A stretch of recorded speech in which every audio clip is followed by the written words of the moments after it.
Mesdames et messieurs, bonjour et bienvenue à cette édition 2022 du Meyrin Economic Forum.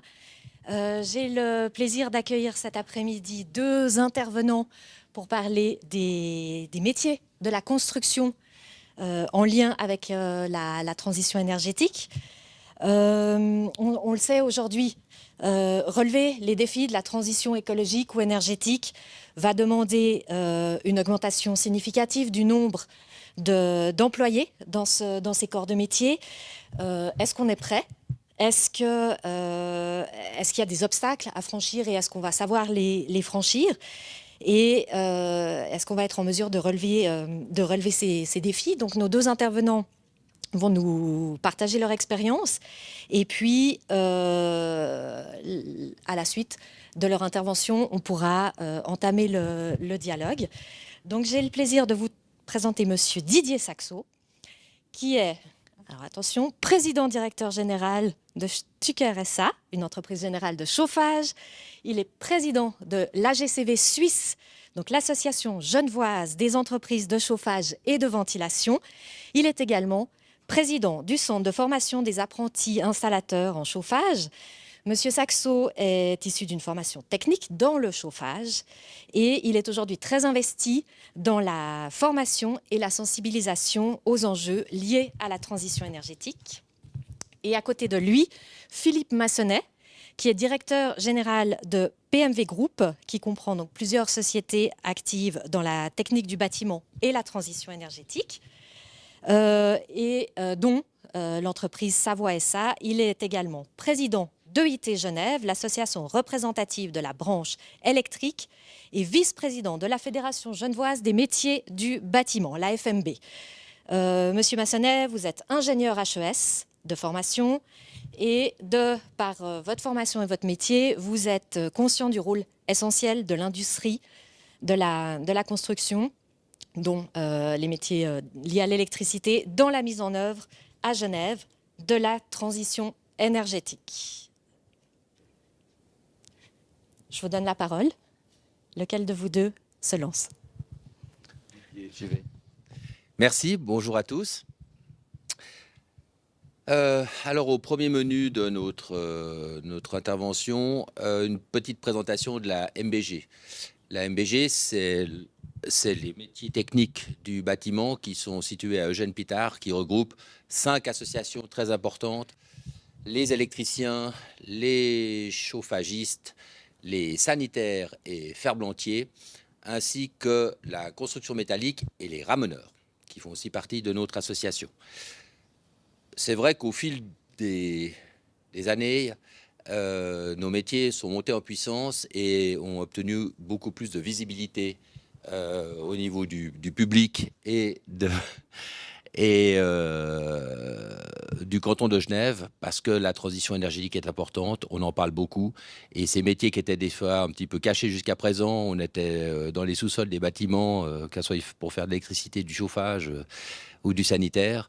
Maintenant, on est vraiment sur le devant de la scène, parce que grâce à nous, on va pouvoir décarboniser le canton et apporter vraiment une plus-value à nos bâtiments. Voilà, bonjour, j'en profite pour vous dire bonjour à toutes et tous. Alors, concernant le menu, après on déroulera un petit peu ce menu par d'autres slides. On a aujourd'hui, comme l'a dit Didier, les deux principaux métiers qui sont concernés par cette transition énergétique sont effectivement les chauffagistes, via en particulier les pompes à chaleur, mais aussi les chaudières à pellets et les indices de chauffe dans les bâtiments. Et puis au niveau de l'électricité, nous avons, en ce qui nous concerne, nous avons l'électromobilité, nous avons le solaire et nous avons effectivement la gestion technique des bâtiments qui permet de chercher des économies dans la gestion des bâtiments. Mais ça, on en parlera plus loin. Les moyens de nos ambitions, on va vous parler dans les slides qui suivent du panorama de la politique énergétique cantonale, le focus sur la modification du règlement d'application et de la loi sur l'énergie. On essaiera d'être le moins technique possible et le plus simpliste dans nos explications, mais dans le bon sens du terme, pour qu'on puisse saisir très facilement les enjeux. Et puis, quelles sont ensuite la concrétisation des objectifs par les actions qu'on mène dans nos différentes associations. un enjeu très important de ce qui se passe actuellement sur le canton, c'est la formation professionnelle. On va y revenir, mais si nos apprentis ne sont pas formés correctement, je vous rappelle que l'ordonnance a évolué et la formation a passé de 3 ans à 4 ans pour justement avoir suffisamment de temps pour apprendre à nos apprentis toute cette transition et ce que c'est qu'un panneau solaire, ce que c'est qu'une pompe à chaleur, une chaudière à pellets, une chaudière à bois et tout le lien qu'il y a entre ces différents métiers techniques. Et puis la formation de notre personnel qui est dans nos entreprises, qu'on va pas licencier à 45 ans parce qu'ils ont appris un métier puis que ce métier est évalué. Donc c'est très important que, avec certaines associations, la FFPC entre autres, on puisse trouver les fonds et le temps pour pouvoir former le personnel de nos entreprises. Et ça, c'est un élément important pour réussir cette transition énergétique et obtenir ce que le plan directeur de l'énergie, qui a été adopté le 4 décembre 2020, sauf erreur, nous a fixé comme objectif pour d'ici 2030.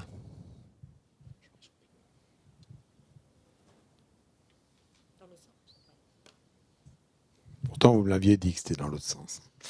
Alors, la MBG, voilà, la MBG, c'est les métiers techniques du bâtiment, hein, comme les lettres l'indiquent. MBG, c'était un symbole qu'on a depuis pratiquement 30 ans, qui regroupe nos métiers.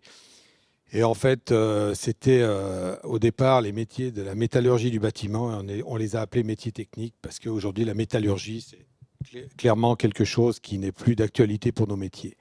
Ces métiers techniques du bâtiment, comme l'a dit Didier, regroupent 4 métiers différents, plus effectivement les ramoneurs. C'est pourquoi on les appelle métiers techniques, parce que c'est les métiers qui font que le bâtiment puisse avoir de la ventilation, de l'eau, de l'électricité et du chauffage.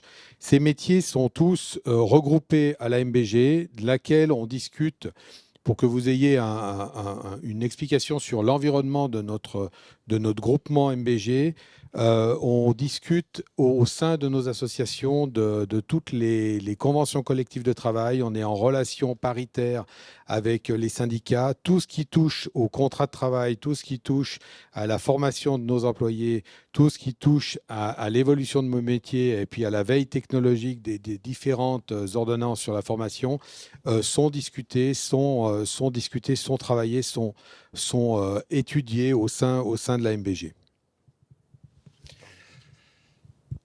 Donc là, c'est noté à l'écran, c'est 460 entreprises membres, c'est 5 000 salariés, dont 30 000 personnels d'exploitation. Donc quand on parle personnel d'exploitation, c'est les personnes qui sont sur le chantier. Le personnel d'administration, c'est les techniciens et les cadres dans les entreprises. Et 600 apprentis. Donc je reviens sur ce que je disais avant, 600 apprentis, c'est ce qu'on a maintenant, mais qu'on aimerait avoir plus pour pouvoir avoir du personnel qualifié qui puisse assumer cette transition énergétique. Voilà, ça c'est les métiers techniques du bâtiment, c'est la MBG qui est située à le Jeune Pitard 24 à Champel et qui regroupe toutes ces associations-là. Un petit détail aussi pour vous expliquer l'environnement, il sort... là, on vous a parlé des métiers, donc c'est ce que vous allez rencontrer quand une de nos entreprises, une de nos 460 entreprises va intervenir chez vous. Je vous ai parlé des relations paritaires concernant la convention collective de travail, mais on peut aussi parler, on a notre propre deuxième pilier qui est géré au sein et aussi paritairement chez nous. On a aussi clairement le contrôle des chantiers qui est aussi géré au sein de nos associations. C'est-à-dire que dans tout ce que vous voyez à l'écran, on n'a évidemment pas tout mis, mais tout est géré depuis la MBG paritairement avec d'autres organes, l'OCIRT, le SECO, etc. Et on intervient, nous, en tant que miliciens, en tant que président de nos associations, aider de nos comités, aider des miliciens qui font partie des comités et de nos membres aussi.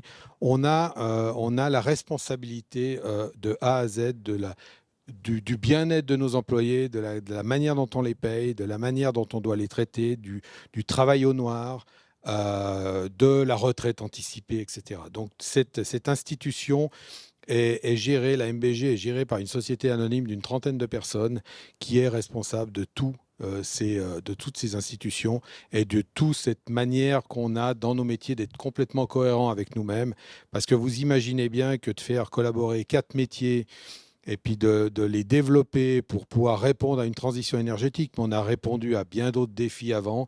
Ça nécessite une organisation qui est absolument énorme derrière, et puis surtout un investissement, et là on en profite aussi pour remercier l'ensemble de nos collègues patrons, et pas seulement, de tous nos comités, pour tout le travail qui est effectué tout au long de ces années, parce que les plus investis, pour vous donner une idée, passent plus de 30% de leur temps professionnel pour gérer ces institutions et faire en sorte que nos métiers puissent aller de l'avant dans les meilleures conditions possibles pour tout le monde. Accessoirement, on a des entreprises à faire tourner, hein. Donc c'est vrai que c'est un sacré défi. Accessoirement. Je te passe la parole pour la GCV. Alors, la GCV Suisse-Tech, dont je suis le président, est une association qui regroupe plus de 50 entreprises sur le canton de Genève. Donc, la majorité des entreprises du canton de Genève font partie de la GCV Suisse-Tech. On représente à peu près 85% de la masse salariale des entreprises de chauffage, ce qui est important. Et c'est vrai qu'on s'engage beaucoup dans la défense professionnelle pour que l'État et la formation professionnelle, l'OFPC par exemple, comprennent nos besoins techniques qu'on a besoin pour réaliser nos installations de chauffage, pour réussir cette transition énergétique, pour avoir des salaires minimaux aussi, qui tiennent la route et qui puissent être représentatifs du travail que nos ouvriers font sur les chantiers. Et ça fait plus de 50 ans que cette association existe et qu'elle monte en puissance d'année en année. Et c'est vrai que depuis maintenant un peu plus de 5 ans, grâce à cette transition énergétique, grâce à l'implication de la GCV, mais EIT aussi, il en parlera après, au sein de la nouvelle réglementation, puisque l'État a compris, j'allais dire enfin, que c'était nécessaire de participer avec les entreprises et les associations professionnelles pour la réussite des réglementations, parce que de faire des choses juste sur des papiers qui sont irréalisables, il y a déjà eu des tests dans les années avant et on s'est rendu compte que ce n'était pas une bonne solution. Donc maintenant, vraiment, on participe et on corrige des articles pour que ça puisse fonctionner et qu'on puisse décarboniser le canton. Donc voilà pour la GCV. Alors concernant EIT Genève, EIT, on a changé de nom l'année dernière, à l'automne. Avant, on s'appelait AIEG, pardon, Association des installateurs électriciens du canton de Genève. Et cette association, je n'ai pas le nombre d'années exact, mais je crois que c'est 108 ou 118 ans, je ne sais plus. Elle a été créée à l'époque par le premier Badel de la génération, qui, bon, malheureusement, l'entreprise a fermé cette année, mais c'était lui qui avait initié cette association il y a un peu plus de 100 ans. Donc, le EIT, tous les cantons romans sont regroupés sous une fêtière nationale qui s'appelle EIT Suisse. Et tous les autres cantons, aujourd'hui, ont pris le nom d'EIT. EIT, alors si vous me demandez ce que ça veut dire, ben, ça ne veut rien dire, parce que finalement, quand on a choisi le nom à l'époque, il fallait quelque chose qui parle. Et alors EIT, ça peut être électricité, informatique, téléphone. Mais on a choisi ça, mais ça ne voulait au départ rien dire. Il fallait juste que ça soit un symbole pour regrouper les électriciens. Et chacun des cantons romans canton suisse, pardon, a choisi EIT Vaud, EIT Jura, EIT Neuchâtel. Donc on a choisi cette nouvelle formule pour avoir une plus grande représentativité et pour qu'on aille directement, quand on voit EIT, dans l'aspect commun, qu'on pense toujours aux électriciens. À Genève, on regroupe 55 entreprises. L'association est composée de membres actifs et de membres partenaires. Les membres actifs sont des membres liés directement au métier. Les membres partenaires sont directement liés au métier, mais ils ne font pas d'installation. Ça peut être un fournisseur, ça peut être un spécialiste de la domotique, ça peut être un fournisseur d'éclairage de secours ou de sonorisation-évacuation. Mais il est directement lié à notre métier, mais plutôt comme fournisseur. Donc, il est membre partenaire avec un statut particulier. il peut participer à tout, mais il n'a pas forcément les droits de vote sur les projets qui touchent notre métier, qui, comme vous le savez, est réglementé, hein, puisque pour être électricien, il faut avoir une autorisation d'installer et, si possible, aussi une autorisation de contrôler.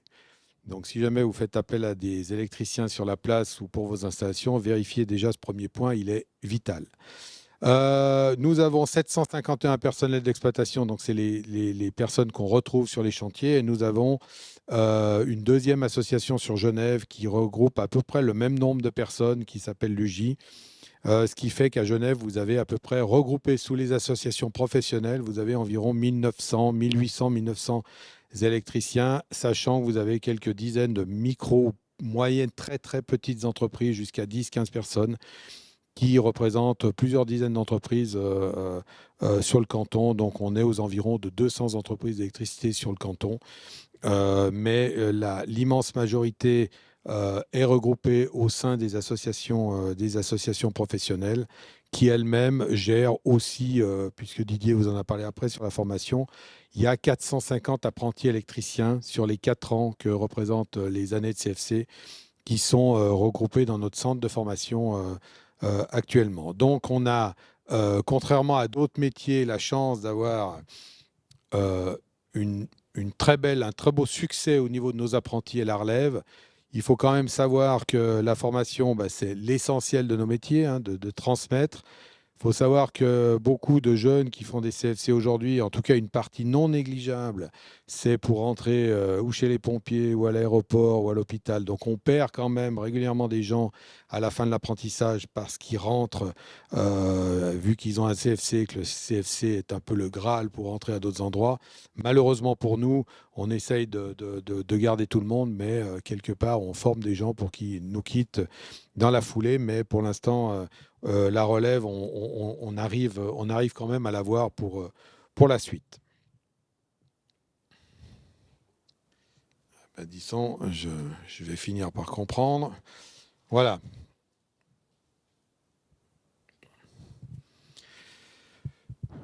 Je te passe la parole, Didier.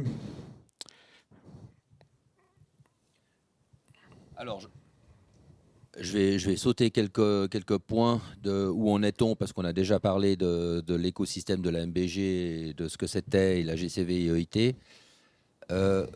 Les conséquences de la transition écologique et formation professionnelle.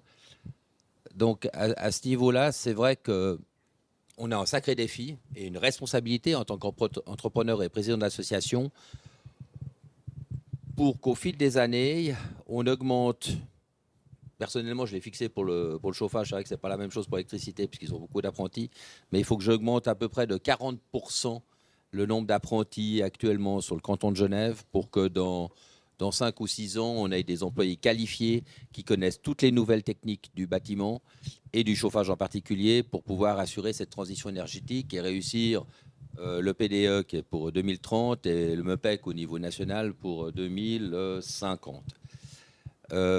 C'est loin d'être évident parce qu'on est confronté à des problèmes quand même économiques et d'organisation, et que c'est vrai que quand on a des pandémies et des guerres au niveau de l'Europe, le matériel devient moins disponible, se fabrique pas forcément aux endroits qu'on préférait, et puis en plus de ça, la livraison et l'approvisionnement devient très compliqué. Donc tout ça, il faut en tenir compte, et j'espère que les choses vont un petit peu se calmer au fil des années, mais on doit faire avec, et c'est vrai que c'est un sacré défi pour nos entreprises, pour nos jeunes à former, et pour les cadres de nos entreprises qu'il faut qu'on forme aussi en formation continue pour qu'ils puissent relever ce défi. De nouveau, je remercie beaucoup, et ça c'est la MBG qui parle, les SIG, Eco21 et le SEN, qui nous ont mis le pied à l'étrier pour qu'on puisse, avec eux, concevoir cette transition énergétique, valoriser nos entreprises et nos employés, et ensemble vraiment réussir, parce qu'on s'est bien rendu compte que seul, c'était difficile de réaliser ces objectifs. Oui, donc je vais rebondir sur ce que dit Didier, hein. C'est clair qu'aujourd'hui, nous, on est les professionnels. Donc les professionnels, ils ont l'État, les clients qui demandent à ce que nos entreprises s'adaptent à cette transition énergétique. Donc les chauffagistes doivent quitter le fossile pour venir vers les pompes à chaleur, vers les énergies renouvelables. Les électriciens doivent, qu'ils soient convaincus ou pas de la manière de le faire, ils doivent aller vers l'électromobilité, ils doivent aller vers le photovoltaïque. Il faut quand même être aussi honnête, hein, le photovoltaïque à Genève, c'était pas quelque chose que, à part quelques constructions neuves et puis des grands projets SIG, c'était pas quelque chose qui était un réflexe. Moi qui ai aussi une entreprise dans le canton de Vaud, il y a très longtemps que dans le canton de Vaud, on oblige de mettre des panneaux solaires pour combler 20% de la production, enfin de la nécessité énergétique du bâtiment. Donc toutes les entreprises d'électricité dans le canton de Vaud étaient déjà passées à ça. L'électromobilité avait un succès relativement limité. Aujourd'hui, nos métiers doivent s'engager. Les associations professionnelles, aujourd'hui, ont fait du lobbying auprès de nos entreprises pour qu'elles investissent dans la formation, qu'elles changent leur manière d'appréhender leur nouveau métier, puisqu'aujourd'hui, faire de la PAC, c'est pas faire du mazout ou du gaz. Nous, faire du photovoltaïque, eh ben, avant, quand on montait sur un toit, on allait mettre une antenne parabolique. La dernière fois qu'on a installé une antenne parabolique, c'était il y a 10 ans, mais on n'était pas remonté sur les toits depuis. Donc maintenant, il faut monter sur les toits. Les solutions que nous, on vous propose techniquement, il faut aussi qu'elles soient engagées par les services industriels, par l'OCEN, par le canton. Et puis après, ben, on sait aussi pertinemment que ça, c'est des demandes. On sait tout ce qu'il faut y aller. Puis après, ben, il y a les intérêts personnels. Il y a les intérêts personnels. Est-ce que je peux investir? Est-ce que j'ai les moyens d'investir? Est-ce que je peux remettre mes investissements sur les loyers? Donc, on tombe sur aussi une discussion qu'on doit avoir, non seulement avec les programmes SIG qui doivent nous soutenir et nous aider à aller de l'avant, les subventions, comment on les obtient, les autorisations pour faire le travail, comment on les obtient. Parce que c'est vrai que cette transition énergétique pour laquelle, avec Didier, on se bat et qui nous motive, hein, et on essaye de motiver nos gens, ben souvent on se dit ouais mais bon pour avoir une autorisation, une autorisation d'installer une pompe à chaleur, j'en ai pour 3 mois. Maintenant avec la guerre et puis les problèmes d'approvisionnement, ben, tout a pris l'ascenseur en termes de coûts, comment on maintient nos coûts et comment nous on arrive à gérer ces coûts, comment on arrive à annoncer à nos clients qui veulent leur pompe à chaleur pour le mois de juillet qu'ils l'auront l'année prochaine parce qu'il y a 8 mois de délai. Les panneaux solaires, on aimerait bien acheter nos matériels en Europe, mais on les achète où on peut parce que sinon on les a pas. Donc on est en pleine nécessité de reconvertir en tout cas tout ou partiellement nos entreprises. Et puis on doit gérer l'ensemble de ces difficultés-là avec des objectifs pour 2030 qui sont finalement toujours les mêmes. Donc finalement on est habitué à tout ça parce que quand on commence un chantier actuellement, on nous dit vous avez 3 mois pour le faire, il ne se passe rien pendant quelques temps, puis après bah, tout s'excite pendant les 3 derniers mois. Et puis c'est là qu'on met du monde pour y arriver. Bon, bah, j'imagine qu'on aimerait bien commencer avant 2030 et puis qu'on ne fasse pas tout ça entre 2026 et 2030. Et c'est maintenant qu'il faut y aller. Donc c'est vrai que cette transition énergétique, on la réussira, nous, avec nos entreprises, que si tout le monde joue le jeu. Il faut que les clients le demandent, il faut que les investisseurs acceptent d'investir, il faut que les autorités se détendent sur les complexités administratives. Et ensuite de ça, bah, il faut que ça ne suffit pas d'en parler au bistrot ou à la télé en disant la planète va mal. Aujourd'hui, on est devant le fait accompli et les gens, il faut qu'ils le fassent. Il faut changer de paradigme et il faut aller de l'avant. Et je peux vous dire que on fait tout ce qu'on peut. Je crois que beaucoup de gens font tout ce qu'il faut pour que ça se produise, mais le démarrage, c'est maintenant. Et clairement, on voit que pour appuyer sur tous les boutons et que tout se mette au vert, aujourd'hui, ça nécessite des interactions juste phénoménales. Et je ne vais pas vous dire que ce n'est pas gagné parce qu'on n'est pas là pour être pessimiste, mais il ne faut pas se leurrer. Si ce démarrage-là, il faut qu'il ait lieu maintenant. Et il faut que tous les gens concernés aujourd'hui réalisent que chacun a son rôle à jouer et pas simplement les entreprises qui viennent avec des solutions. Parce que nous, les solutions qu'on va vous amener, c'est parce que derrière, on est suivi, que vous aurez vos subventions, puis vous ne les aurez pas au bout d'un an, que les dossiers qu'on va mettre en place pour qu'on puisse vous faire votre installation, eh ben, pour qu'ils puissent se faire, il faut que ça passe par toutes les autorisations adéquates. Et tout ça, ça touche toutes les strates de l'État. Et on souhaite, nous, au niveau de nos associations et de nos entreprises, que les discours qu'on entend très régulièrement soient concrétisés par des faits. Ça, c'est aussi le message qu'on peut faire passer. Nous, on est motivés, mais on n'y arrivera pas si à chaque fois qu'on veut faire un projet, on se casse les dents sur des problèmes administratifs ou des problèmes de délai. Et j'espère que je vais appuyer sur le bon. Voilà, à toi. C'est écrit petit. Ouais. Bon, le panorama de la politique énergétique cantonale, elle se résume par la modification du règlement de l'énergie, qui après être resté entre les mains des avocats du Conseil d'État pendant près de 6 mois, a été le 13 avril dernier accepté par celui-ci, moyennant un mois de préavis pour être sûr que tout le monde est d'accord et qu'il n'y aura pas d'opposition importante, va rentrer en force au 1er septembre. Donc dès le 1er septembre, ce règlement sur l'énergie sera en vigueur et, ce qui est important de savoir, et c'est ce qui est noté sous vos yeux, vous ne pourrez plus remplacer une chaudière à mazout ou à gaz par la même chose. Il faudra impérativement trouver des solutions alternatives et plus économiques en CO2. Ça pourrait être par de la bivalence, donc en installant une nouvelle chaudière à mazout ou une nouvelle chaudière à gaz de puissance inférieure, en la combinant avec une pompe à chaleur. Pour qu'au moins, au minimum, le 30% de la consommation actuelle soit couverte par de l'énergie renouvelable. Pompe à chaleur couplée avec des panneaux photovoltaïques, éventuellement, ou des bouilleurs thermodynamiques, donc c'est des pompes à chaleur pour faire l'eau chaude. Et au-delà de ça, il n'y aura pas d'acceptation de l'État.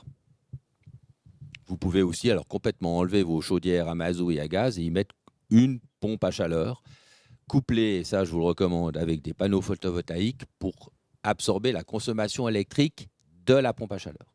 Et ça, vous êtes quasiment en autonomie. Alors, ça nécessitera peut-être d'assainir votre installation gaz ou d'enlever votre citerne à mazout. Mais voilà, on supprime le CO2 et on a des gains écologiques très importants. Il y a aussi la solution de se raccorder, ça c'est peut-être moins sur les villas, mais peut-être pour les immeubles en ville, sur les réseaux structurants. Je vous rappelle qu'il y a quelques semaines de ça, on a donné le feu vert au SIG pour le monopole des raccordements structurants sur le canton. Alors, le monopole, ce n'est pas un nom toujours très sympathique, mais n'empêche qu'ils ont la possibilité de, seuls, sans concurrence d'entreprises énergétiques d'autres cantons, d'installer leur réseau thermique et qu'on puisse venir se brancher directement sur le réseau structurant, comme on le fait aussi pour des installations à gaz. Donc on enlève les chaudières à mazout, on enlève les chaudières à gaz, on met des échangeurs de chaleur, on met des sous-stations dans les immeubles et on se raccorde sur les réseaux qui passent devant. C'est une excellente solution et elle devient quasiment indispensable si vous n'avez pas une autre solution encore plus écologique. Donc à savoir qu'en réseau structurant, actuellement, ils sont en 30-40% d'énergie renouvelable dans leur réseau structurant. Ils espèrent que dans 10 ans, ils seront à 80%. Personnellement, j'en doute un petit peu en tant que professionnel. Mais voilà, la proportion énergétique et écologique de leur réseau structurant va aller en augmentant. Et sauf si vous n'avez pas une solution à plusieurs centaines de milliers de francs avec du 100% renouvelable pour vos immeubles, vous aurez l'obligation de vous raccorder dessus pour les installations de chauffage. Alors effectivement, cette transition énergétique va engendrer pour pas mal d'entre nous un certain nombre d'investissements, hein, parce qu'on peut considérer qu'aujourd'hui, tu me dis si je dis une bêtise, Didier, mais une pompe à chaleur par rapport à un système de chauffage normal, gaz ou fioul, vous multipliez par 4 ou 5 l'investissement de base. Clairement, les détracteurs de la pompe à chaleur vont vous expliquer que ça fait du bruit. Alors oui, ça fait un peu de bruit, mais ça en fait beaucoup moins qu'avant. D'autres vous diront qu'elles ne fonctionnent pas quand il fait froid. Ça, c'était vrai avant. Aujourd'hui, elles ont des rendements qui sont quand même relativement bons, voire excellents, même si les températures sont basses. Et puis, les coupler aux panneaux solaires, bah, c'est évident parce que votre pompe à chaleur, elle va tourner. Alors, effectivement, un peu moins l'été, mais l'hiver. Il faut savoir que les panneaux solaires, même quand il y a des nuages, il faut vraiment, vraiment, vraiment qu'il fasse un temps avec des nuages vraiment très noirs pour que vous ayez des rendements qui soient quasi nuls. Le soleil traverse à peu près, quand il brille, il traverse à peu près toutes les couches, toutes les strates. Et vos panneaux solaires, même s'ils ne sont pas à 100%, ils fournissent de l'énergie. Et cette énergie-là, il y a une base absolue dans la transition énergétique, c'est que tout ce que vous produisez, vous devez l'autoconsommer. Ça ne sert à rien de le revendre aujourd'hui aux distributeurs de réseau, parce que de toute façon, je ne sais pas s'il y a des distributeurs de réseau ici, mais de toute façon, ils vous arnaquent sur le prix, puisqu'ils vous le rachètent à peu près 2 à 3 fois moins cher que ce que vous l'achetez vous. Alors, ce n'est pas une arnaque, c'est comme ça que ça se passe.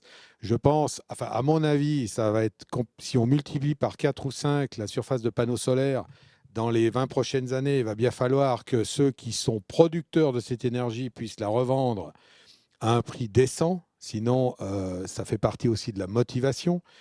Et puis, dans cette transition énergétique, vous aurez les pompes à chaleur, vous avez les panneaux solaires, vous avez la possibilité de stocker l'énergie.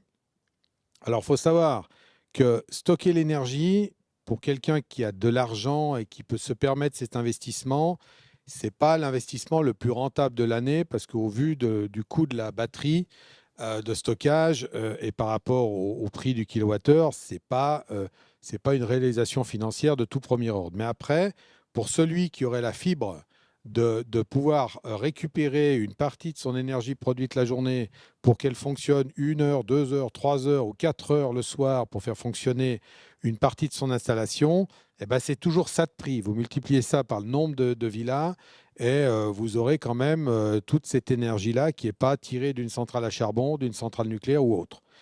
Ça fait des batteries. Certains vous diront il y a le traitement de la batterie. Mais enfin, bon, à un moment, le débat, il peut exister, mais aujourd'hui, toutes ces solutions-là, nous, on est là pour vous présenter les solutions qui peuvent rendre votre maison la plus autonome possible.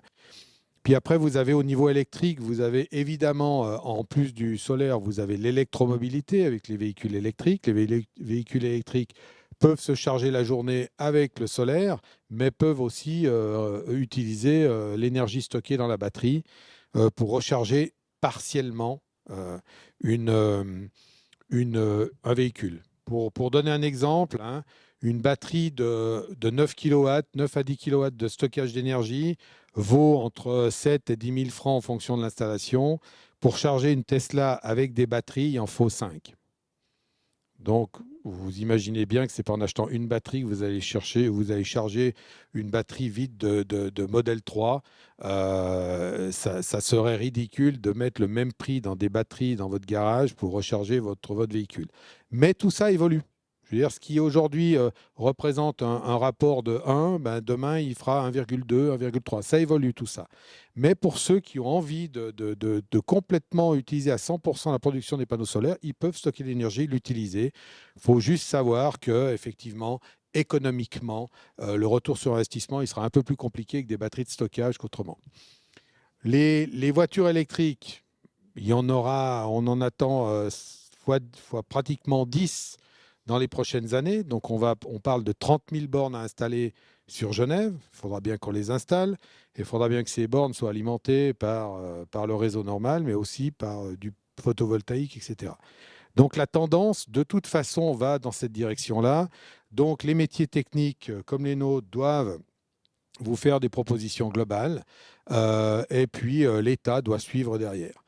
Un point où j'ai déjà discuté tout à l'heure, mais je crois qu'avec Didier, on est complètement d'accord là-dessus, c'est que nous, dans nos métiers, on se bat avec les autorités pour que les installations qu'on va vous faire soient des installations avec le meilleur rendement, la meilleure qualité possible. En plus, il y aura des subventions. Je vous rappelle que les subventions, elles sortent de nos poches, puisqu'à un moment donné, pour verser des subventions aux gens, il faut bien qu'il y ait des impôts qui permettent de mettre de l'argent dans la caisse à subvention. Donc ça veut dire que nous, ce qu'on demande à l'État, à l'OCEN et au SIG, c'est de faire le tri des propositions. Vous le savez tous qu'à Genève, SIG fait des appels d'offres groupés. Ils vont voir les communes, ils ont commencé, hein, c'est des projets, ils ont fait Prony-Chambézy, il y a des choses qui se font à Verrières, je crois, il y en aura d'autres ailleurs. Des appels d'offres groupés, c'est-à-dire qu'ils rencontrent ils organisent ça avec la commune, ils font des propositions pour changer les pompes à chaleur dans les villas, ils font des appels d'offres groupés pour le solaire. Et puis aujourd'hui, il y a aussi des appels d'offres groupés pour les enveloppes du bâtiment. Il faut savoir qu'il n'y aura pas de transition énergétique efficace sans nos deux métiers, mais sans non plus une bonne isolation, des bonnes fenêtres, une bonne charpente qui ne laisse pas évaporer la chaleur. Parce que si vous mettez du panneau solaire, des pompes à chaleur, et puis que vous avez des vieilles fenêtres, et puis que votre toit, c'est une passoire, merci, eh ben, ça ne sert à rien. Donc, nous aussi, à notre niveau professionnel, à notre niveau associatif, on essaye également de collaborer. C'est pour ça que la Fédération des métiers du bâtiment aujourd'hui prend tout son sens. C'est qu'il faut qu'on collabore. Aujourd'hui, quelqu'un qui investit dans des packs, dans du solaire ou dans une modification de son installation électrique pour faire des économies, il faut aussi peut-être qu'il commence aussi à réfléchir s'il n'investirait pas dans l'isolation de son toit ou le changement de ses fenêtres pour que la chaleur qu'il met à l'intérieur de sa maison, elle ne s'évapore pas aussi vite qu'elle a été amenée par son investissement. Donc ça, c'est un des points sur lesquels on se bat aussi également. Voilà. Je crois que j'ai plus vraiment le droit de parler. Alors, on pourrait passer aux 2 derniers slides, éventuellement qui concernent la formation, ceux avec des images. Encore une... Là.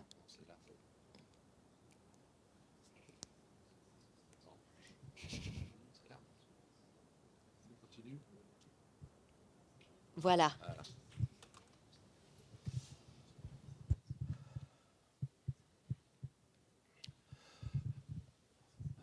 Alors, Une minute. allez, 1 minute. Bien. Bon, on en a parlé déjà tout à l'heure. Diversifier les compétences des techniciens actifs dans la formation continue. C'est vrai que nos métiers évoluent en relativement peu de temps. Les gens dans nos entreprises qui font depuis 15 ou 20 ans presque la même chose, il y a des changements importants et je dirais qu'il faut même, hormis la formation professionnelle, avoir même en suivi, j'aurais envie de dire, psychologique avec eux parce qu'ils sont des fois un peu perdus, parce qu'ils se rendent compte que ça fait 20 ans qu'ils changent des chaudières à mazout et des chaudières à gaz facilement, sans demander d'autorisation, sans refaire des calculs thermiques, et puis que tout d'un coup, il faut qu'ils rouvrent des ordinateurs, il faut qu'ils demandent des subventions, il faut qu'ils appellent l'État, et puis que ce n'est pas forcément si facile que ça. Et c'est vrai que dans mon entreprise, j'ai 2-3 personnes de 52 et 53 ans qui ont mis un certain temps à comprendre et qui ont eu des hauts et des bas au niveau de leur morale parce que se dire je ne vais pas y arriver. Donc il faut que nous, en tant que chef d'entreprise, on les accompagne psychologiquement en les aidant à se former, en acceptant que peut-être ils ne réussissent pas forcément leur formation tout de suite et la réussite des examens qu'ils demandent après les 5 ou 6 ou 7 modules et qui pourront le repasser, mais qu'entre-temps, ils auront quand même appris différentes choses et puis qui seront prêts à travailler et à assurer cette transition énergétique. Donc ça, c'est quand même quelque chose d'important. Et là aussi, des fois, l'État, dans la réglementation qu'ils mettent en place, ne se rendent pas compte de tout ce que ça va impliquer dans nos entreprises. En plus, quand vous rajoutez tous les problèmes économiques dont on a déjà parlé, ça fait des fois beaucoup sur la tête d'un chef d'entreprise. Voilà. Donc, pour conclure, parce que je crois qu'on a passé en revue les points importants de cette transition énergétique, de ce que c'était que la MBG, l'application de nos associations dans celle-ci. Et je pense qu'on peut passer maintenant aux questions, si vous le souhaitez. Alors, je ne voulais pas... S'il y a encore un mot à rajouter, je sais qu'il y avait encore un slide. Alors, si vous voulez conclure sur le prochain, qui concerne, je crois, l'apprentissage, voilà, prenons ce temps-là. voilà, comment en fait vous rendez vos métiers attractifs pour les personnes qui souhaiteraient se former. Bon, pour les électriciens, ça fait longtemps que on a de la chance, c'est qu'on a chaque année les apprentis dont on a besoin. On en a 400, 450, on a 4 métiers, on a planificateur, on a électricien de montage, on a installateur électricien. Puis le dernier va me venir, mais là, pas comme ça, mais en tout cas, on en a 4. Comment on le rend attractif? Bon, on fait beaucoup de campagnes de publicité. On fait des championnats. Nous, les électriciens, on fait des championnats cantonaux, ensuite des championnats romans. Au niveau de EIT Suisse, il y a des championnats d'Europe et des championnats du monde, hein. Il y a régulièrement des installateurs électriciens. Alors, plutôt du côté de la Suisse alémanique, parce qu'ils sont certainement un tout petit peu plus assidus à l'école, mais on a sorti pas mal ces dernières années de champions du monde au niveau des métiers de l'électricité. Donc, on peut en être assez fier. Et puis après, il faut mettre beaucoup de nouvelles technologies. On met beaucoup d'informatique. Les électriciens aujourd'hui font de l'informatique, ils font de la domotique qui permettent de faire de la gestion technique des bâtiments via des serveurs, via des tablettes, via des iPhones. Notre métier, il évolue. Et ça, ce n'est pas la difficulté pour nous, puisque les gens veulent aller là-dedans. La difficulté pour nous, et ça n'a rien à voir avec la transition énergétique, c'est de garder des gens qui acceptent de descendre dans le trou pour aller faire les premiers radiers et puis les premiers murs en béton et les premières mises à terre. Les gens qui veulent partir dans les nouvelles technologies et dans la transition énergétique, on n'a pas trop de mal. Ce qu'il faut qu'on arrive à garder, parce que notre métier, quand même, c'est un énorme grand écart, hein. On va à la toute dernière technologie, mais il ne faut pas oublier qu'il y a des électriciens qui descendent sous la pluie, dans le trou, faire le radier. Le radier, c'est la couche de fond du bâtiment dans laquelle on doit souder ou mettre les premières mises à terre. Et après, le bâtiment, on le construit souvent à la pluie, au vent, au soleil, à la chaleur, au froid. Et trouver des jeunes qui aujourd'hui sont d'accord de faire ça, c'est là qu'est plutôt notre grand défi que dans la transition et les nouvelles technologies. Alors pour les chauffagistes, je te laisse. Ouais, alors pour les chauffagistes, c'est vrai que par rapport aux électriciens, où c'est vrai qu'il y a un engouement plus important parce qu'on pense qu'on est dans ces locaux tout terminés, puis qu'il n'y a plus que les ordinateurs à raccorder. Pour le chauffage, j'essaie de rendre ce métier plus sexy. Donc, au lieu d'avoir quelqu'un qui a un chalumeau et qui soude, parce qu'on en a toujours besoin, mais maintenant, il est un petit peu plus propre sur lui, il a une tablette et puis il fait des mesures dans les chaufferies, il optimalise la chaudière à gaz, à mazout, la pompe à chaleur pour qu'il y ait moins de dépenses d'énergie. Et du coup, ça motive un petit peu plus les jeunes à rentrer dans ce métier-là. D'y mettre peut-être aussi une fois une jeune fille avec un casque de chantier, ça peut aussi motiver certains garçons à rejoindre nos professions. Donc on essaye un petit peu de rendre ça plus sexy, de rendre ça moins métallurgie, où on n'est que dans des sous-sols mal éclairés et humides, ou à genoux tout le temps pour tirer des tuyaux de chauffage de sol. Il y a d'autres choses qui sont aussi liées pour le chauffage à la transition énergétique.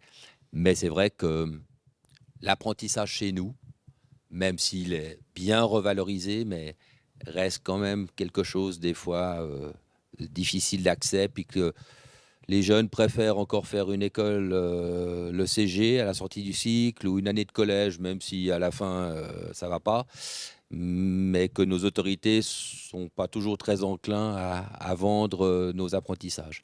Et que ça, il faut vraiment que les choses changent. Il y a une votation importante prochainement.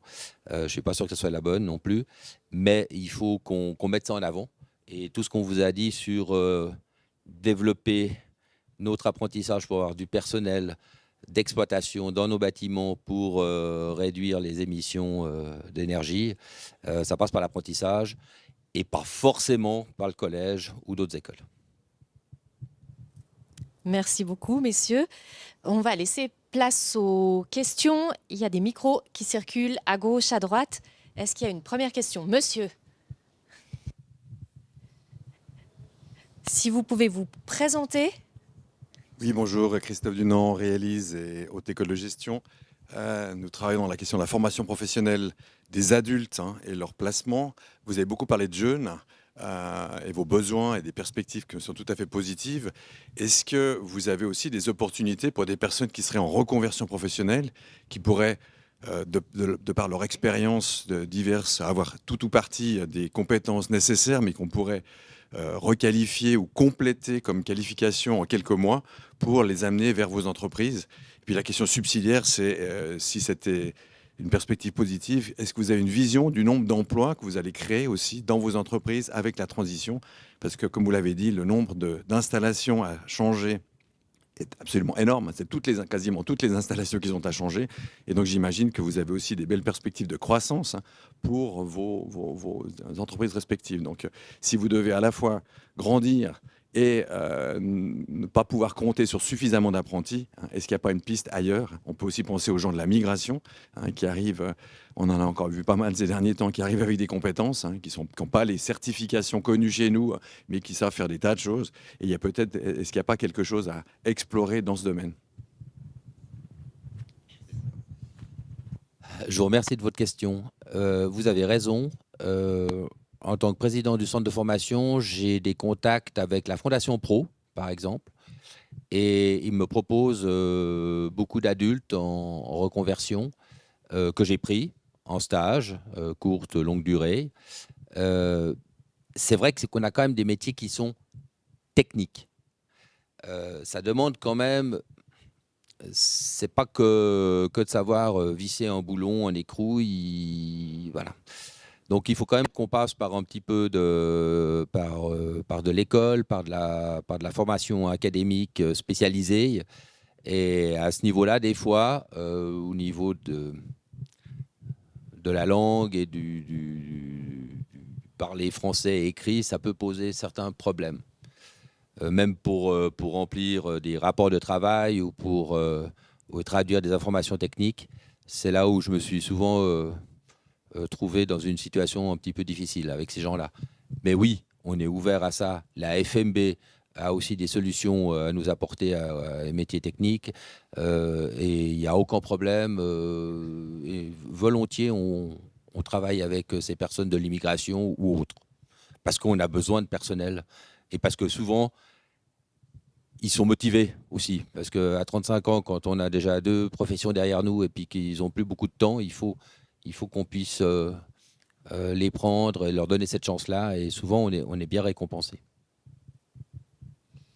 Oui, puis pour rebondir sur ce que dit Didier, alors peut-être que ça va choquer ce que je vais dire, mais on n'est pas super sollicité non plus par les diverses institutions, hein. Donc, moi, je sais que quand j'ai racheté Savoie à l'époque, René Savoie avait toujours ce qu'il appelait lui, il appelait ça des cas sociaux. C'était plutôt des jeunes qui avaient beaucoup de mal avec les études. Il avait toujours 1 ou 2 apprentis dont il s'occupait.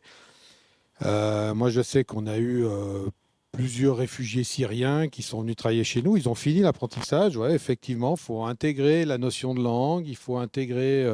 Ils ont souvent aussi des situations financières délicates. Donc, il faut trouver des solutions économiques. Il faut leur faire des cours de rattrapage, hein. Il faut qu'ils suivent en même temps que l'apprentissage. Il faut leur donner du temps pour qu'ils aillent travailler la langue ou les maths ou les éléments où ils ont des soucis. Mais clairement, il y a cette démarche-là. Je crois qu'on est tous conscients. Si on est parfaitement honnête avec ce qu'on vit en ce moment, les difficultés économiques, c'est une contrainte supplémentaire pour un chef d'entreprise à organiser tout ça au niveau de son staff. Mais les associations qu'on préside, ça fait partie des gènes. Donc on doit le faire. Je ne dis pas qu'il faut solliciter dès demain matin avec ce qu'on vous dit et venir avec 10 demandes par entreprise. Je ne sais pas si on pourrait y répondre. Mais je pense qu'il pourrait y avoir un petit peu plus de demandes pour faire des stages. On a aussi des solutions pour des gens d'un certain âge, quand je dis ça peut même être d'une autre, hein, qui veulent faire un CFC. Et là, on a négocié au niveau de notre conférence paritaire des salaires moyens, parce que vous savez que si vous engagez quelqu'un qui est adulte et qui a une famille en charge et qui avait un travail mais qui veut faire un CFC, son CFC, qu'il ait 48 ans ou qu'il en ait 17, il faudra quand même qu'il aille un jour et demi à l'école. Et puis, quand vous allez voir un patron et que vous lui dites qu'il doit le payer quasiment comme un monteur pendant qu'il est à l'école, ça coince. Donc, on a décidé, on a signé un papier il n'y a pas très longtemps, paritairement, pour qu'on puisse fixer un salaire moyen pour les 40 heures. Donc, ça veut dire que les gens qu'on prendrait en formation chez nous, eh bien, on sait qu'ils passent un jour et demi par semaine à l'école, mais ils sont payés sur les 40 heures avec un salaire certes moins élevé que s'ils travaillaient à plein temps, mais c'est un accord qu'on a trouvé pour s'enlever toutes ces épines du pied de discuter à chaque cas particulier. Donc oui, on le fait. On pourrait sûrement faire mieux en termes de résultats. Je crois qu'ici, on a la chance à Genève d'être en termes de nationalité. Je crois qu'il me semble en avoir compté 12 différents dans notre entreprise. On est 70, donc 12, c'est quand même pas mal. Donc je crois que et ce qu'il y a de bien, c'est que quand vous faites venir des gens qui soient réfugiés ou même pas besoin de cette raison, je crois que ça fonctionne bien dans nos entreprises puisque en général, c'est des gens motivés parce qu'ils ne viennent pas là par hasard, hein, sinon ils savent qu'ils vont pas rester longtemps. Et puis nos chefs de chantier qui eux-mêmes ont des objectifs à mener sur leur propre chantier ont besoin de gens qui viennent et qui s'intéressent. Et quand cet amalgame se passe bien, en général, oui, on forme. Donc, je ne pourrais pas dire combien on a de gens en formation dans nos entreprises, mais ça doit chiffrer quand même facilement plusieurs dizaines. Mais je crois que les entreprises sont ouvertes à ça. Est-ce qu'il y aurait une seconde question? Oui, madame. Oui, bonjour, merci beaucoup pour ces présentations. Patricia Gorin, de Better Flyer Transition. J'avais une petite question, parce que là, on parle énormément des compétences techniques, métiers techniques, etc. etc. Et moi, j'étais curieuse d'en savoir plus un peu sur tout ce qui est soft skills. Parce que dans n'importe quel métier, on a toujours l'aspect technique, bien évidemment, les compétences techniques. Mais tout autant, si on n'a que des compétences techniques et on n'a pas les compétences, les soft skills, ça va être un petit peu difficile. Donc, en termes de valorisation, en termes d'attractivité, en termes de donner envie à ces jeunes pour arriver dans ces branches, est-ce que dans la manière de faire du marketing autour de ces formations en évolution et des futures formations, le rôle du citoyen de demain, de les faire un peu plus rêver en parlant de vision, de mission et tout cet aspect faire ensemble, on appartient à une collectivité. Enfin, je me demandais de quelle mesure ces aspects-là sont aussi mis en avant quand on parle de ces CFC, de ces futurs métiers, parce qu'on parle des métiers de demain, en fait. Enfin, ils sont déjà d'aujourd'hui, mais pour donner un peu plus envie. Merci beaucoup. Je vous remercie. Il y a la Cité des métiers qui est organisée tous les 2 ans à Genève.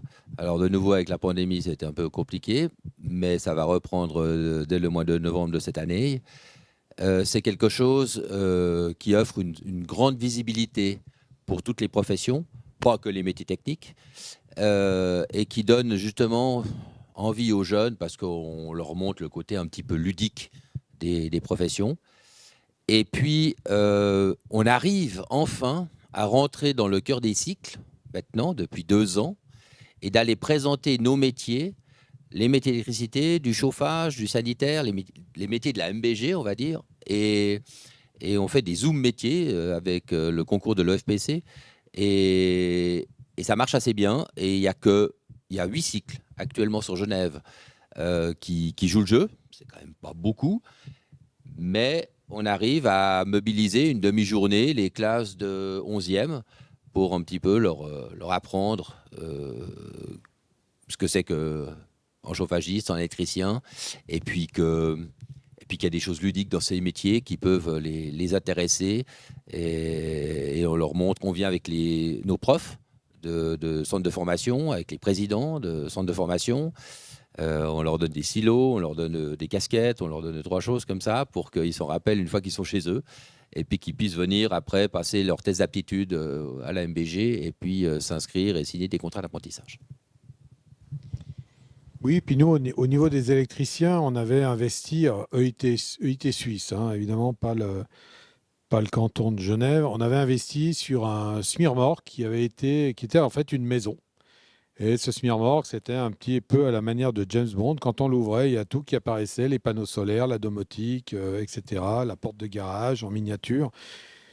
Et puis, ce véhicule a circulé pendant 5 ans dans tous les cantons suisses pour justement aller auprès des écoles. On avait fait ça sur la plaine de Plainpalais, on avait fait des événements pour valoriser nos métiers. Je vous parlais des championnats. On organise le championnat genevois pour sélectionner les 3 qui iront au championnat roman. Et puis, du championnat roman, ils iront au championnat suisse et après plus haut.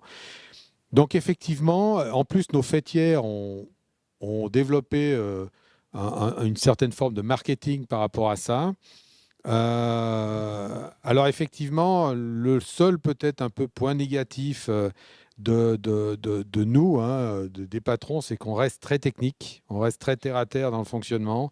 Et heureusement qu'on a nos fêtières, heureusement qu'on a ces zooms métiers, mais pour nous aider à le faire, c'est pas forcément quelque chose de naturel puisqu'on a déjà beaucoup à faire.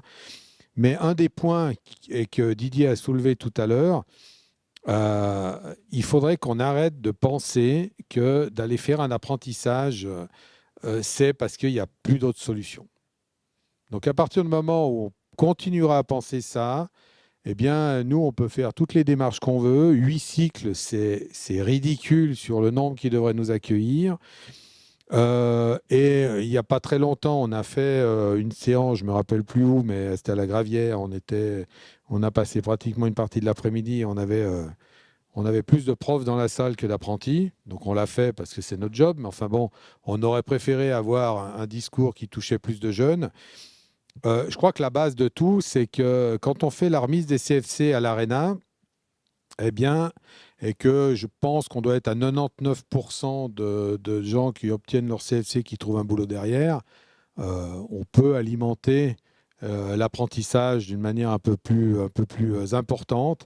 Arrêter de penser que c'est la dernière voie qu'on puisse proposer, parce que je vous rappelle que la plupart des gens que vous rencontrez dans tout ce qui touche à la construction dans le bâtiment aujourd'hui, à part quelques diplômés de la première heure, ils sont tous passés par des formations continues, ils ont tous commencé par des apprentissages et ils ont pour la plupart, et moi j'en suis l'exemple, on a tous commencé par travailler sur les chantiers, puis après on est devenu ce qu'on est devenu. Après on fait des choix dans la vie, mais on passe par là.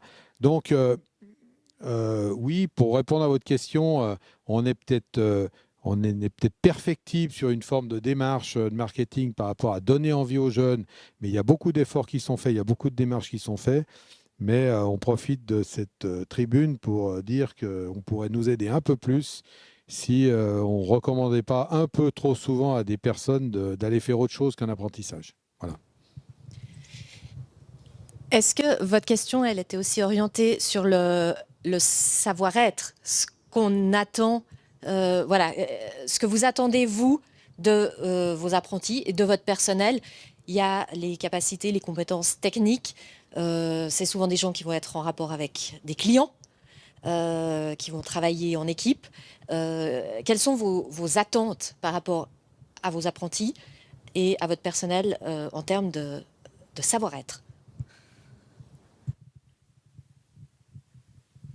C'est sûr que là aussi, il y a une évolution avec les années. Il y a 20 ans de ça, on avait en commercial, on avait en technicien, on avait en contremaître. Maintenant, dans des entreprises de taille moyenne ou petite, il faut que ces 3 tâches soient faites par une seule personne. Donc, nos collaborateurs et notre personnel d'exploitation qui est sur les chantiers doivent savoir bien aussi se distinguer et parler, parce qu'ils vont souvent à une séance de coordination ou séance de chantier qui sont tous les mercredis à 11h, et on n'a pas suffisamment de techniciens dans nos entreprises respectives pour envoyer chaque fois un technicien. Donc c'est le monteur qui doit se déplacer. Donc il y a une évolution du comportement de ce personnel qui doivent savoir écrire, parler, pas couper la parole, se présenter, dire bonjour, même sentir bon. Ça peut arriver parce que souvent on a sur les chantiers, c'est vrai qu'on a un travail physique, mais quand vous arrivez dans une séance de chantier ou que vous sonnez à la porte d'une villa pour faire un dépannage ou une installation, faut présenter et puis sentir bon. Et moi, j'en parle souvent parce que des fois, les gens l'oublient. Ils y peuvent rien. Ils ont un métier physique, mais de temps en temps, on peut changer de t-shirt dans la camionnette et puis avoir une présentation un petit peu meilleure. Voilà. Alors, c'est vrai que on pourrait dire que de temps en temps, on refait l'éducation de certains de notre staff, hein, mais on n'en est pas loin. Nous, les électriciens, il y a quelques années, on a mis en place un diplôme de chef de chantier pour que justement, on puisse former les gens à faire exactement ce que Didier disait, puisqu'ils se superposent, hein, ils prennent une partie des rôles des cadres de l'entreprise. Et puis, ce diplôme, on voulait qu'il soit reconnu au niveau suisse. C'est-à-dire quelqu'un qui aurait fait ses 180 périodes à l'IFAGE aurait pu très bien, avec ce diplôme, aller travailler dans un autre canton et que ça soit reconnu. Et on a mis plusieurs mois à se mettre d'accord avec nos amis d'Outre-Sarine parce que le diplôme de chef de chantier, le seul point où on était d'accord, c'était le titre et le nombre de périodes. Sauf qu'il faisait 80% de technique et 20% de savoir-être, et puis nous, on faisait 80% de savoir-être et 20% de technique. Parce qu'on a toujours considéré que nos employés savaient travailler, même si tout est perfectible dans la vie, mais que l'importance aujourd'hui pour nos métiers, c'était de pouvoir envoyer des gens de terrain qui, premièrement, n'aiment pas forcément aller dans les remontées de chantier. Il y a les timides, il y a ceux que ça emmerde, parce que c'est le terme clair, ils ne veulent pas y aller. Il y a nos employés qui n'aiment pas écrire, qui n'aiment pas faire des rapports. Donc tout ça, effectivement, faut qu'on le rende attractif. Faut qu'on mette en place une pédagogie pour que aujourd'hui le principe même de l'ouvrier, du chef de chantier qui lui se lève le matin, il fait son job technique, il pose ses luminaires, il pose sa pompe à chaleur, il la met en service. Aujourd'hui, il faut qu'il ait un peu d'entre-gens, il faut quand il croise l'architecte ou le maître d'ouvrage, il faut qu'il prenne 5 minutes, il ne faut pas qu'il se sauve parce qu'il n'a pas envie de parler. Effectivement, quand il va au rendez-vous de chantier, il se lave un peu les mains, il fait un peu attention, il n'arrive pas complètement dégueulasse autour de la table. Enfin, toutes ces choses-là, ça paraît complètement anodin. Mais alors les apprentis, on fait des règlements, il ne faut pas qu'ils fument, il ne faut pas qu'ils passent leur journée sur les téléphones quand ils sont chez le client, il faut qu'ils montrent de l'intérêt si on veut que le chef de chantier s'intéresse à lui. Et puis quand on a le contact avec la clientèle, ça peut nous arriver qu'on ait des retours en disant, dis donc, vous aviez une équipe de 2 qui est venue, et puis apparemment c'est un apprenti, mais ça n'a pas l'air de l'intéresser trop le métier. Donc finalement, on est aujourd'hui dans une phase où, avant le bâtiment, c'était le bâtiment, on n'attachait pas beaucoup d'importance. Et aujourd'hui, les gens nous regardent quand on intervient chez eux parce que tout le monde est plus près de ses sous. Les gens regardent la facture. Puis quand on paye tant de francs de l'heure, on aimerait bien que tout soit parfait. Nos gars, ils aiment bien leur nouvelle tenue. Ils aiment bien qu'on leur donne un outillage qui soit à la hauteur. Ils veulent des véhicules de fonction qui soient à la hauteur. Nous, on exige qu'ils soient propres, avec des interdictions de fumée dedans. On a même aujourd'hui des interdictions de fumée sur les chantiers parce que les gens ne se rappellent plus qu'ils sont plus sur un chantier, mais ils ont intervenu dans la cour d'un particulier, puis ils ont laissé traîner le mégot, puis forcément, le particulier ne fume pas, donc c'est la première chose qu'ils voient. Et tous ces problèmes-là, je ne sais pas si tu les as, mais c'est des choses qui reviennent. Donc ça fait partie des séances d'entreprise qu'on fait. Ça fait partie aussi des discours qui sont tenus au cours interentreprises et à l'école. Je sais que ça s'est aussi tenu. Et effectivement, aujourd'hui, c'est quelque chose qu'on fait plus qu'avant. Parce qu'il y a un attachement, il y a un regard sur les gens qu'on envoie chez nos clients plus important. Et même sur les chantiers où avant, personne n'était trop regardant, il y a une certaine demande des maîtres d'ouvrage. Et nous, de notre côté, on demande aussi à être traités correctement parce que je vous rappelle qu'il y a aujourd'hui encore à Genève des chantiers. Je ne sais pas si vous avez vu un reportage sur une émission de la TSR, je ne me rappelle plus le titre, mais on parlait de traite humaine. Vous avez des chantiers aujourd'hui dans Genève où il n'y a pas de sanitaire, il n'y a absolument rien. Donc nous, de notre côté, on attend à ce que nos gens soient parfaitement formés, recommandés, et on attend aussi que certains de nos clients et certains chantiers, même compliqués, mettent à disposition tout ce qu'il faut pour que justement le comportement de nos gens soit exemplaire et puisse être, comme tu le dis, propre, ou même se laver les mains ou avoir des sanitaires décents. Voilà, on arrive au bout de cette heure qui a été consacrée au métier de la construction. Merci beaucoup. Il y a une demi-heure de pause à peu près avant la prochaine présentation. Donc si vous avez des questions, j'ose espérer que vous restez encore un moment avec nous. Et puis vous pouvez prendre contact avec messieurs Massonnet et Saxo autour d'un café. Merci beaucoup pour votre participation.